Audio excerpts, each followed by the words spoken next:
বাড়িতে কিছু নেই, কিন্তু চটপটা খেতে মন হচ্ছে, কিন্তু আবার বাজারেও যেতে ইচ্ছে হচ্ছে না।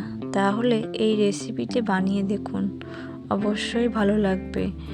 তো চলুন দেখে নেওয়া যাক। তো প্রথমে আমি একটা কড়া বসিয়ে নিয়েছি। তেল গরম হয়ে যাওয়ার পর আমি কিছুটা পেঁয়াজ কুচি করে কেটে নিয়েছি, আর কয়েকটা কাঁচা লঙ্কা আমি একসাথে ভেজে নেব। একটু ভাজা ভাজা হয়ে গেলে আমি একটা ছোট সাইজের টমেটো নিয়েছি, সেটাকেও এর মধ্যে দিয়ে দেব। দিয়ে একটু নেড়ে চেড়ে, খুব বেশি ভাজার প্রয়োজন নেই, তো স্বাদ মতো দিয়ে দিলাম নুন আর হলুদ। আবার একটু ভেজে নিলাম। তারপর দিয়ে দিলাম ধনেপাতা, তারপর দিয়ে দিলাম দুটো ডিম।